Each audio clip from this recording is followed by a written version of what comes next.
ఒక నంద్యాల రకం జొన్నకు మంచులకు వచ్చే ఎకరాకు 3,000 రూపాయలు సబ్సిడీ ఇచ్చే కోసుకుంటా. చూడు పచ్చడి చొప్ప నిజమా ఉత్తరా చెప్పరి. ఈ మోపున పశువులోని కాడు కొడితే ఈ భూమి పాలు అయిపోయా మరి వాళ్ళకి ఏం మేము వేసుకొని బతకాలా. ఈ మిషన్లు కొట్టి ఒక్కడే 60-70 పొలం వేసా సోమని పట్టించివి పనులు చేసే వాళ్ళు లేకపోయా ఏం తిని బతకాలి మనం. అక్కడ గలాలు పడా ఇక్కడ ఇది దొంగతనాలు అవుతాయి, వ్యవసాయాలు అవుతాయి, అన్ని జరుగుతాయి. మీరు చేసేదా తప్పు చేస్తాం. నిన్న బాగుంది అవరాజుకి వస్తా ముఖ్యమంత్రి సమాధానం చెప్తారా లేదంటే అప్పుడేమన్నా ముఖ్యమంత్రి మాట్లాడండి నువ్వు మాట్లాడాలని చెప్పినావు. ఎప్పుడైనా మాట్లాడాలని చెప్పావు.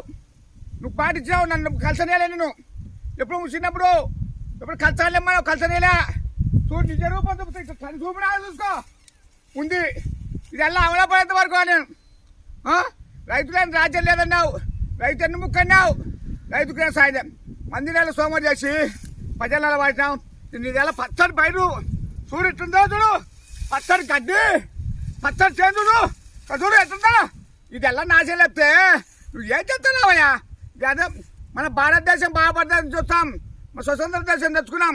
మన ప్రజారాజ్యాన్ని కాపాడుకున్నాం. మన ప్రజలను కాపాడుకున్నాం. మనకు ఇది ఎలా అవలపడేంత వరకు పోయాం. మంచిదైతే నిరూపించు. లేదా నన్ను అమరావతిలో చంపేయడం ఇంకా వస్తానే పోతా అంతే సార్.